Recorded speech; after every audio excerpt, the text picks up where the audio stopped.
नमस्कार, हमारे छत्तीसगढ़ बुलेटिन में आपका बहुत बहुत स्वागत है और मैं हूं आपके साथ दीपिका ओझा। चलिए बढ़ते हैं खबरों की ओर। प्रदेश भर में डॉक्टरों की हड़ताल का आज दूसरा दिन है। प्रदेश के करीब 3000 से ज्यादा जूनियर डॉक्टरों, इंटर्न और पीजी डॉक्टरों के हड़ताल पर जाने से सरकारी अस्पताल की स्वास्थ्य सुविधा ठप हो गई है। मरीजों को इलाज के लिए परेशानियों का सामना करना पड़ रहा है। बिलासपुर सिम्स अस्पताल के भी 200 जूनियर डॉक्टरों ने काली पट्टी लगाकर जमकर विरोध प्रदर्शन किया और अपनी मांगे पूरी नहीं होने तक हड़ताल जारी रखने की बात कही। साथ ही मांगे पूरी नहीं होने पर अनिश्चितकालीन धरना प्रदर्शन की बात भी कही गई है।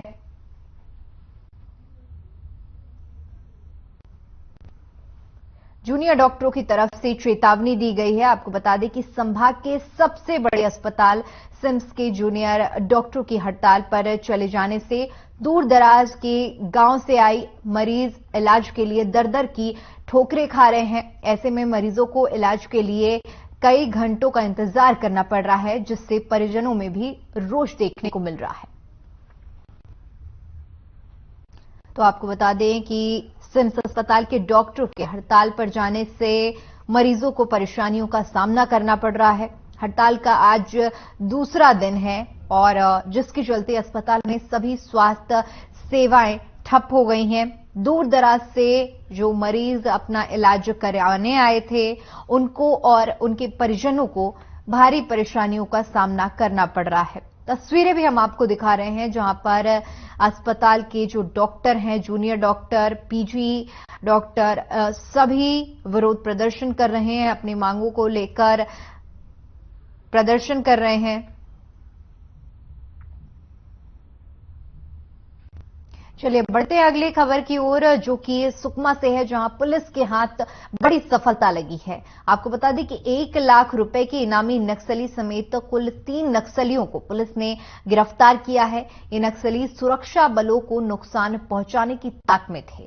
पुलिस ने बताया कि नक्सलियों के कब्जे से भारी मात्रा में नक्सल सामान बरामद किया गया है। गिरफ्तार सभी नक्सली थाना पोलमपल्ली ग्राम अरसलमपल्ली के निवासी हैं। तो पुलिस के हाथ बड़ी कामयाबी लगी है, जहां पर पुलिस ने नक्सलियों को गिरफ्तार किया है। इन तीनों नक्सलियों में से एक पर 1 लाख रुपए का इनाम पहले से ही घोषित था। पुलिस ने नक्सलियों के कब्जे से सामान भी बरामद किया है। तस्वीरें भी हम आपको दिखा रहे हैं, जहां पर तीनों नक्सलियों को पुलिस ने गिरफ्तार किया है और इनके पास से सामान भी बरामद किया है।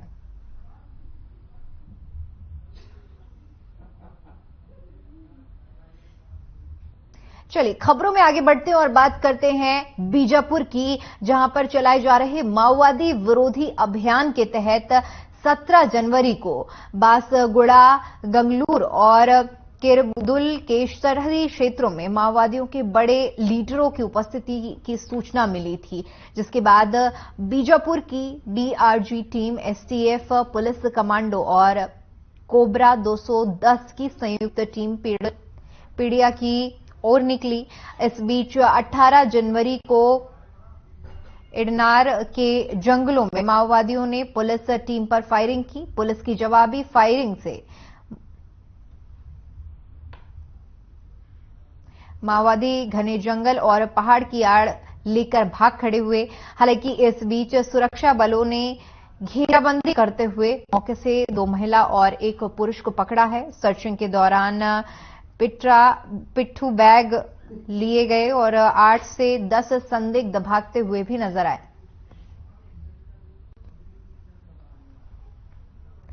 तो माओवादियों और पुलिस के बीच में मुठभेड़ हुई। आपको बता दें कि इस दौरान जैसे ही माओवादियों को इसकी सूचना मिली, तो माओवादी घने जंगल और पहाड़ों का सहारा लेकर भाग निकले। इस दौरान पुलिस ने 2 महिलाओं और 1 व्यक्ति को गिरफ्तार किया है।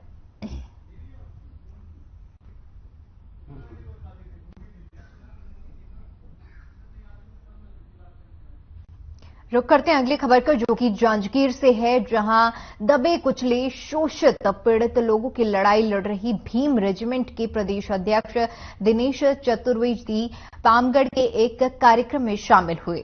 इस दौरान उन्होंने कहा कि एक और गैर राजनीतिक संगठन है जो कि किसी भी प्रकार की जात पात न देखते हुए केवल दुखी शोषित दबे कुचले पीड़ितों की मदद करने में हमेशा तत्पर रहते हैं, चाहे वह किसी भी समाज से हो, कोई भी धर्म के हो। हमारा संगठन पीड़ितों की हर संभव मदद के लिए हमेशा तैयार रहता है। आइए आपको सुनाते हैं क्या कुछ कहा भीम रेजिमेंट के प्रदेश अध्यक्ष दिनेश चतुर्वेदी ने। न रुकते हैं, न झुकते हैं, सीधे खबर करते हैं। हर खबर देख रहे हैं आप, डंके की चोट पर। और मैं ओम प्रकाश कश्यप, हमारे बीच में भीम रेजिमेंट के प्रदेश अध्यक्ष उपस्थित हैं। उनसे जानने की कोशिश करेंगे आखिर किस कार्यक्रम को लेकर यहाँ पहुंचे हुए हैं उस संबंध में। कैमरामैन को कहना चाहूंगा आएंगे इधर और सर्वप्रथम अपना परिचय बताएंगे और क्या उस कार्यक्रम को लेकर उपस्थित हैं उसको बताएंगे। मैं दिनेश चतुर्वेदी, प्रदेश अध्यक्ष भीम रेजिमेंट छत्तीसगढ़। हमारा संगठन भीम रेजिमेंट जो अन्याय, अत्याचार और शोषण के खिलाफ जो सभी कुचले लोग हैं या किसी भी समाज के उनके हक अधिकार की लड़ाई लड़ती है, उसी के परिप्रेक्ष्य में यहाँ पर पामगढ़ में कार्यकर्ता सम्मेलन रखा गया था, जिसमें यहाँ पर शामिल होने का मौका। जी बताएंगे, ये जो आप लोगों की संगठन है वह मतलब व्यक्तिगत जातिवाद पे आप जाकर उसे लेकर मतलब किया गया है? नहीं, ये संगठन कोई जातिवादी संगठन नहीं है। मैं बहुत सारे ब्राह्मण लड़कियों के बारे में उसके समर्थन में लड़ा हूँ, एक राजपूत लड़की में लड़ा हूँ और कई ओबीसी समाज की लड़कियों के लिए लड़े हैं यहाँ पर। और एक चीज मैं आप लोगों को बताना चाहता हूँ कि भीम रेजिमेंट की जरूरत क्यों पड़ी। यहाँ पर हम देखते हैं कि दिल्ली, यूपी, बिहार में जो लोग हैं, justice for Unnao, justice for Kathua, justice for Nirbhaya, justice for Valmiki, justice for Kumar के बाद जस्टिस फॉर प्रिया होता है। लेकिन जब हमारे लोगों के ऊपर आते हैं justice for Priya, justice for Suresh Narayan, justice for Kawasi, जो कि कवासी जस्टिस आर पांडे कवासी का जब मर्डर होता है, हत्या होते है, बलात्कार होता है, इसमें हमारे लोग जो है एक्टिव होकर नहीं लड़ते। हमारे लोगों के हक और अधिकार की लड़ाई के लिए संगठन के नेपाल बताएंगे। छत्तीसगढ़ में कुल कितने संख्या में हो गए? हमारे संगठन में दो तरीके के हमारे मेंबर है। एक मेंबर जो हमारे साथ मैदान में आके लड़ते हैं, जिनकी संख्या अनुमानित पूरे स्टेट में 50,000 के आसपास पहुंच चुकी, जो हमारे रजिस्टर्ड है। और ऐसे लोग जो हमारे वर्गों को फॉलो करते हैं, हमारे संगठन को फॉलो करते हैं, हमारे विचारों को फॉलो करते हैं, जो हमें अप्रत्यक्ष रूप से हमें सपोर्ट करते हैं, हमारी मदद करती है, वो लाखों। जी हमारे बीच में जिला जांजगीर चांपा में जिलाध्यक्ष भी मौजूद है, उससे भी जानने की कोशिश करेंगे। सर्वप्रथम अपना परिचय बताएंगे, क्या नाम है? मैं सुरेंद्र रत्नाकर, भीम रेजिमेंट जिला अध्यक्ष जांजगीर। आज भीम रेजिमेंट जिला के जांजगीर के तत्वाधान में पामगढ़ की पावन धरती पर विशाल कार्यकर्ता सम्मेलन का आयोजन किया गया था, जिसमें भीम रेजिमेंट के संस्थापक प्रदेश अध्यक्ष माननीय दिनेश चतुर्वेदी जी मुख्य अतिथि के तौर पर शामिल हुए थे। इसमें हजारों की संख्या में सभी समाज, सभी वर्गों के लोग कार्यकर्ता सम्मेलन में भाग लिए थे और इसमें समाज के बारे में और भीम रेजिमेंट के बारे में और संवैधानिक जानकारी का उल्लेख किया गया है और भीम रेजिमेंट को मजबूती से सदस्यता अभियान के बारे में बताया गया है और भीम रेजिमेंट के कार्यों के बारे में बताया गया है। सरकार के निर्देश पर नगर निगम की ओर से जन समस्या शिविर का आयोजन किया गया, जिसमें आपको बता दें कि लोगों की समस्याओं का निराकरण किया जा रहा है।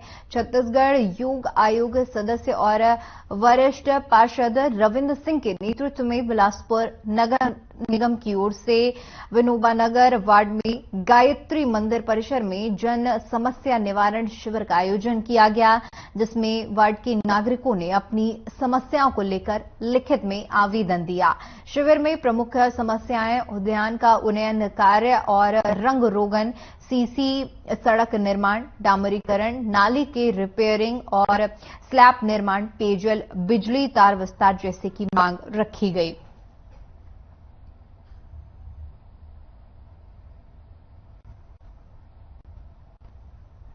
तो जन समस्या शिविर अभियान का आयोजन किया गया। इस दौरान वार्ड में जो लोगों को परेशानियों का सामना करना पड़ रहा है उसके बारे में समस्याएं और जिनको निराकरण किया जा रहा है। आपको बता दें कि इनमें मुख्य समस्या सड़क से जुड़ी हुई, डामरीकरण से जुड़ी हुई, बिजली तारों से जुड़ी हुई ज्यादातर इस तरह की समस्या आई हैं और बड़ी संख्या में लोग अपनी समस्या को लेकर इस शिविर में पहुंचे।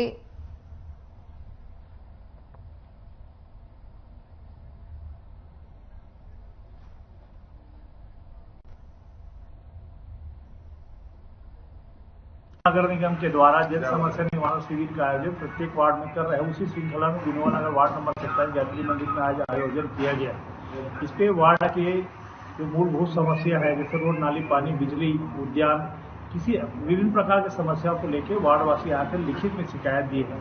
आदरणीय प्रदेश के मुखिया भूपेश बघेल जी, नगरीय निकाय मंत्री शिव डहरिया जी के निर्देश से प्रत्येक नगर निगम क्षेत्रों में जल समस्या निवारण शिविर लगाया जा रहा है, ताकि जनता के नब्ज को टटोल ले, जनता का जो दुख और दर्द है वो उसकी शिकायत को जानकर उस समस्या का निवारण किया जाए। उसी श्रृंखला में आज ये शिविर का आयोजन है और जितने लोगों ने आवेदन दिया है, मानकर चलिए उस समस्या का निवारण बिलासपुर नगर निगम के द्वारा किया जाएगा। उधर आपको बता दें कि बिलासपुर के ग्राम पंचायत बिटकुली में 3 दिवसीय राज्य स्तरीय कबड्डी प्रतियोगिता का आयोजन किया गया, जहां अलग अलग जिलों से 50 टीमें शामिल हुए। यहां मुख्य अतिथि के रूप में डिप्टी रेंजर जितेंद्र शाहू और डिप्टी रेंजर वेद शर्मा मौजूद रहे। इस दौरान आयोजककर्ताओं ने अतिथियों के साथ कबड्डी टीमों का भी सम्मान किया। आयोजनकर्ताओं ने बताया कि यहां कोरोना काल के बाद कबड्डी प्रतियोगिता का आयोजन कराया जा रहा है।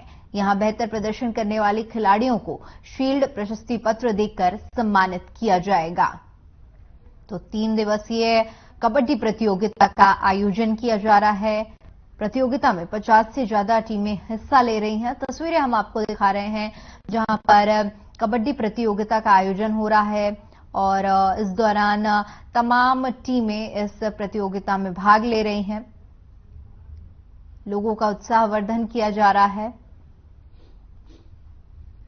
और आप देख सकते हैं कि किस तरह से ग्रामीण भी इस प्रतियोगिता को देखने के लिए पहुंचे हैं। लोगों में भी खासा उत्साह देखने को मिल रहा है, क्योंकि ऐसी प्रतियोगिताओं से न सिर्फ एक तरह का जो प्रतियोगी होते हैं उनका भी मनोबल बढ़ता है, तो दूसरी तरफ ग्रामीणों का भी उत्साहवर्धन होता है।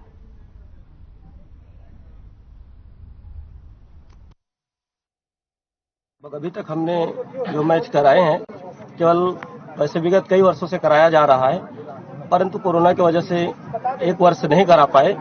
फिर भी ये मैच जो है निरंतर चली आ रही है और आप पूरे ग्रामीण और जितने कर्मचारी हैं उनके सहयोग से यह मैच जो है निरंतर, मैं कहना चाहूंगा कि लगभग 20 वर्षों से, और उस 20 वर्ष में सब लोग ऐसे कार्यक्रम जुझारू रूप से कर रहे हैं, इतना सहयोग दे रहे हैं। कबड्डी प्रतियोगिता जो आयोजन है इस क्षेत्र में, खास करके बिचकुली में, और जब से नया सरपंच बने तब से और थोड़ा सा ज्यादा उतावलापना होकर के बहुत ही अच्छा ढंग से यहाँ का जो कबड्डी प्रतियोगिता है उसको निर्विवाद ढंग से निपटाते आ रहे हैं। उप सरपंच जो है उनको बहुत मेहनत करते हैं यहाँ इस पंचायत के लिए, और ये अच्छी जो प्रतियोगिता है यहाँ कबड्डी का, वो हर साल बहुत ही अच्छा ढंग से किया जाता है, जिसमें खिलाड़ी जो है बहुत ही खुश होकर के यहाँ से जाते हैं विदा लेकर। कई वर्षों से यहाँ राज्य स्तरीय कबड्डी प्रतियोगिता का आयोजन किया जाता है।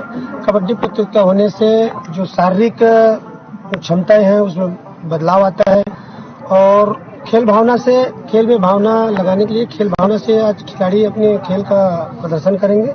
और कबड्डी प्रतियोगिता प्रायः आसपास के क्षेत्रों में अनेक गांवों से यहाँ से प्रतियोगिता में भाग लेने आते हैं। कबड्डी खेल महोत्सव का 3 दिवसीय राज्य स्तरीय आयोजन है, जिसमें खेल के प्रति एक सद्भावना, खेल से जो ग्रामीण अंचल के जो बच्चे हैं उसमें आपस में एक सद्भाव, एक अपने भूमि के प्रति, अपने जंगल के प्रति जो प्रेम उत्पन्न होता है, इस उद्देश्य से इस कार्यक्रम का आयोजन किया गया, जिसमें वन विभाग की भी बृहद रूप से सहभागिता है।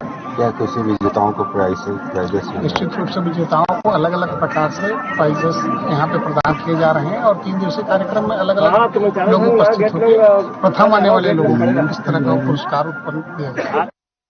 उधर सीएम भूपेश बघेल शुक्रवार को पूर्व केंद्रीय मंत्री कुमारी शैलजा के साथ राजधानी रायपुर के सेरीखेड़ा स्थित कल्पतारू रूरल इंडस्ट्रियल पार्क का जायजा करने पहुंचे, जहां उन्होंने महिला समूहों द्वारा संचालित बेकरी यूनिट, सिलाई unit, nursery, CMTC, solar dryer, solar cold storage समेत कई यूनिट का अवलोकन किया। सीएम भूपेश बघेल ने वहां कार्यरत स्व सहायता समूह की महिलाओं से चर्चा कर उनके जीवन में आए बदलाव की जानकारी ली। उन्होंने महिलाओं के आग्रह पर उनके साथ सेल्फी भी ली।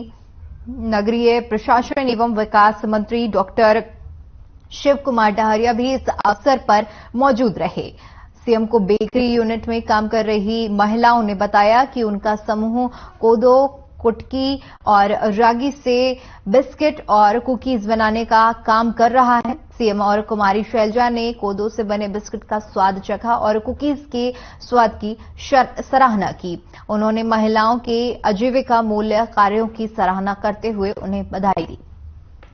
तो सीएम स्वयं सहायता समूह की महिलाओं से मुलाकात करने पहुंचे। कल्पतरू रूरल इंडस्ट्रियल एरिया का सीएम ने निरीक्षण किया।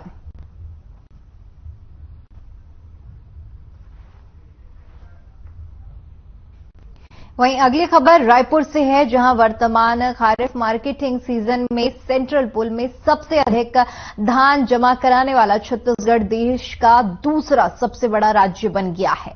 मुख्यमंत्री भूपेश बघेल ने इसे एक बड़ी उपलब्धि बताते हुए कहा कि लगातार 4 वर्षों से छत्तीसगढ़ कृषि क्षेत्र में लगातार नए नए कीर्तिमान रच रहा है।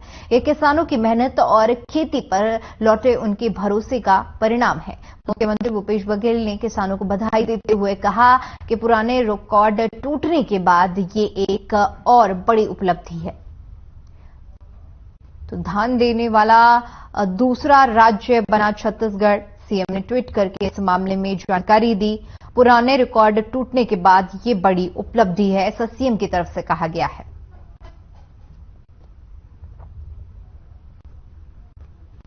उधर धरमजयगढ़ के बाकारूमा गांव में शराब पीने की लत को लेकर पति पत्नी में जमकर विवाद हुआ। विवाद इतना बढ़ गया कि पति ने पत्नी की पिटाई कर दी। इलाज के दौरान महिला की मौत हो गई। वारदात के बाद पुलिस ने मामला दर्ज कर आरोपी पति को हिरासत में ले लिया है। तो वहीं मृतका के परिजनों का कहना है कि ये सारा विवाद पति की शराब पीने की लत की वजह से हुआ था। तो पति और पत्नी के बीच में विवाद देखने को मिला। विवाद इतना बढ़ गया कि आरोपी पति ने अपनी ही पत्नी की साथ मारपीट की। शराब की लत की वजह से पति ने इस घटना को अंजाम दिया है और अपनी पत्नी को मौत के घाट उतार दिया। फिलहाल पुलिस की गिरफ्त में है आरोपी पति।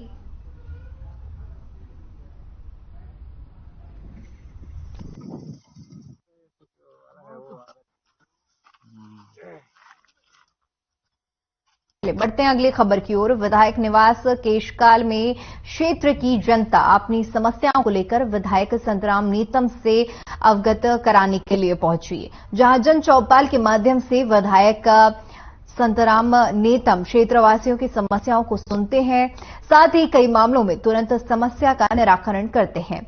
वहीं कई ऐसी समस्याएं भी होती हैं जिन पर जल्द से जल्द समाधान करने के आश्वासन देकर अपने क्षेत्रवासियों को संतुष्ट करते हैं। तो विधायक संतराम नेतम का बयान सामने आया है, जिसमें उन्होंने कहा है कि लोग समस्या लेकर आते हैं अपनी, और समस्याओं का समाधान किया जा सकता है। तस्वीरें भी हम आपको दिखा रहे हैं, जहां पर आप देख सकते हैं कि विधायक की ओर से ये पूरा कार्यक्रम रखा गया, जिसमें लोग पहुंचे हैं अपनी अपनी समस्याएं लेकर।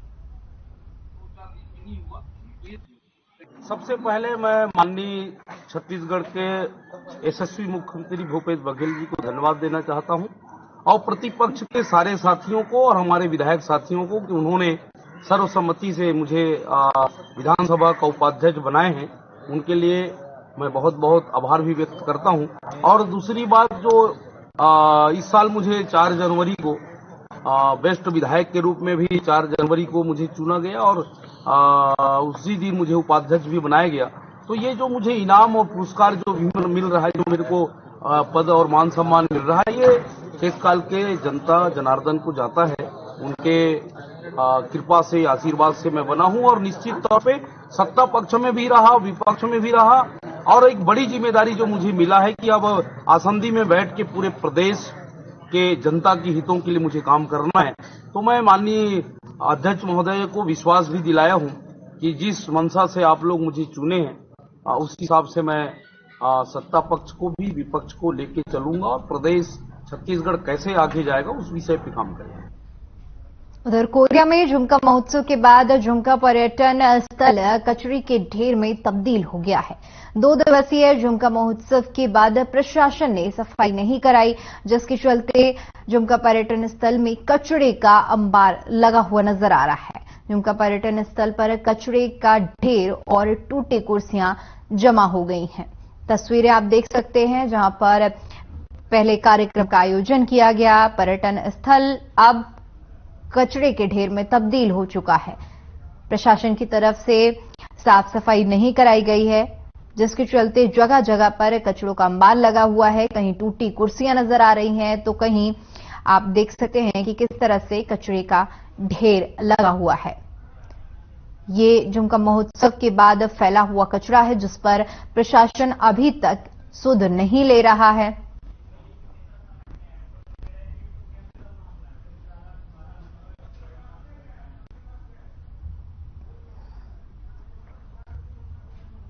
उधर एमसीबी जिले में अल्पसंख्यक आयोग के अध्यक्ष ने समीक्षा बैठक का आयोजन किया। इस आयोजन में कलेक्टर कार्यालय सभागार कक्ष में आयोजन किया गया, जिसमें सभी विभाग के विभाग प्रमुख और अधिकारी मौजूद रहे।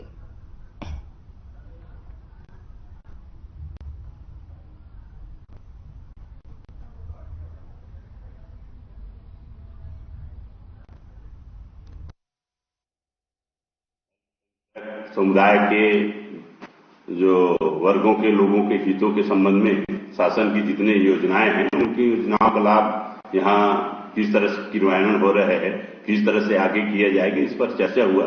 सभी जिला स्तरीय विभागीय अधिकारी उपस्थित थे। अपने विभाग से संबंधित जानकारी चाहे छात्रवृत्ति को लेकर हो, कुपोषण मुक्ति को लेकर के हो, और जो नगरेतर क्षेत्र में जो उनके कब्रिस्तान है, मुक्ति धाम है, उस सब के बाउंड्री बार वहां पानी पीने की व्यवस्था, सफाई की व्यवस्था को लेकर चर्चा हुआ।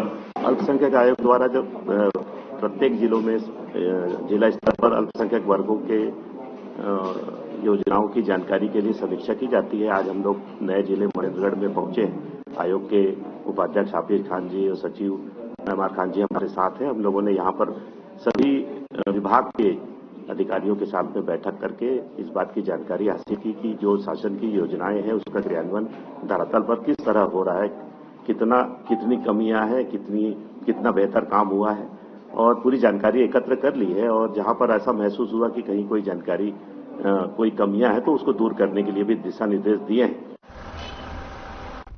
वहीं छत्तीसगढ़ की जिला इकाई जांजगीर चांपा की ओर से संभागीय सम्मेलन एवं नववर्ष मिलन समारोह का आयोजन किया गया। चंपा के गांधी सभा भवन में आयोजित इस समारोह में संभाग मुख्यालय बिलासपुर के अलावा मेजबान जांजगीर चांपा, कोरबा, मुंगेली और जेपीएम जिले के पत्रकार साथी शामिल हुए। मां सरस्वती की पूजा अर्चना कर कार्यक्रम की शुरुआत की गई। समारोह के मुख्य अभ्यागत संगठन के प्रदेश अध्यक्ष आरडी गुप्ता ने अपने संबोधन में सभी पत्रकार साथियों को नववर्ष की शुभकामनाएं देते हुए एकजुट होकर हर समस्या का समाधान करने की अपील की।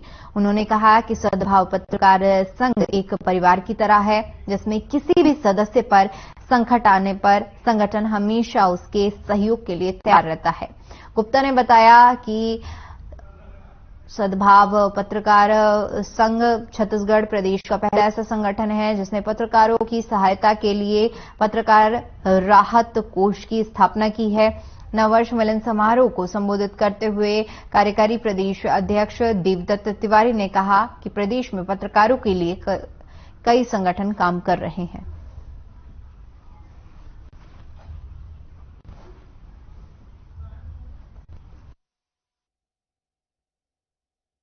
जय जोहार, नमस्कार दोस्तों, मैं हूं ओम प्रकाश कश्यप और आप देख रहे हैं हर खबर डंके की चोट पर।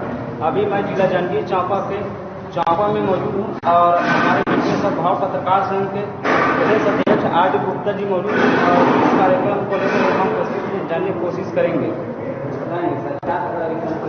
आज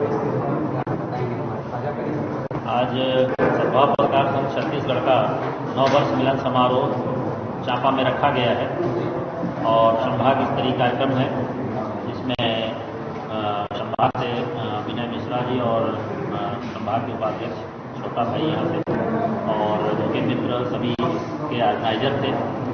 और आज यहाँ बहुत ही अच्छे माहौल में सब लोगों से मेरी मुलाकात हुई, 9 वर्ष का शपथ बधाई दी गई और देश में छत्तीसगढ़ में पत्रकार सुरक्षा कानून के लिए लेकर के भी चर्चा हुई। और ये हुआ कि सुरक्षा कानून जो है वो जिले से और ब्लॉक स्तर तक के भी पत्रकारों को सरकार को लेना चाहिए और इसके लिए पूरा प्रयास किया जाएगा, क्योंकि पत्रकारिता की अगर शुरुआत है, रीढ़ की हड्डी है, तो ग्रामीण क्षेत्र के पत्रकार हैं जहाँ से पत्रकारिता निकलती है। और क्योंकि सेतु का काम करता है पत्रकार सरकार और की नीतियों और जनता तक पहुँचने वाली उपलब्धियों के बीच में, इसलिए वो भी पत्रकार हमारे बहुत ही महत्वपूर्ण हैं जो ग्रामीण क्षेत्रों से गाँवों में काम करते हैं, जिनको वो सारे लाभ नहीं मिल पाते, चाहे अधिमानता का हो चाहे सुरक्षा का हो, क्योंकि 4 साल बीत गए हैं, अभी तक सुरक्षा कानून जैसी कोई बात नहीं है। और अगर लागू भी हो तो सारे पत्रकारों को उसमें समाहित होना चाहिए, जिससे वो उसका लाभ ले सकें, क्योंकि संघर्ष की अगर स्थिति है तो वो गाँव के क्षेत्रों में है, ग्रामीण क्षेत्रों में है, जहाँ से पत्रकार जीवंत संपर्क में रहता है और टेबल में जो वर्क करते हैं उनके साथ किसी तरह की सुरक्षा की आवश्यकता फील नहीं होती। और सुरक्षा का मतलब है कि पूरे पत्रकार जगत को पत्रकार सुरक्षा कानून का लाभ मिले, ये हमारी मांग है।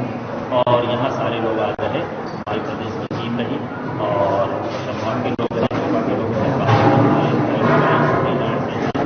से हैं और कटोरा से हैं, गाड़ी से हैं, गोरा से हैं, इस तरह से आज का आयोजन हुआ है।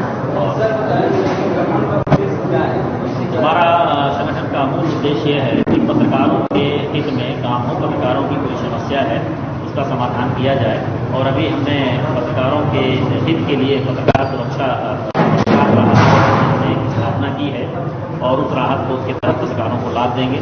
पत्रकारों के ऊपर किसी तरह की प्रशासनिक या दैवीय समस्या आती है तो भी हमारे संगठन के सारे लोग मिल कर उसका सामना करते हैं और पत्रकार हित की चर्चा करते हैं।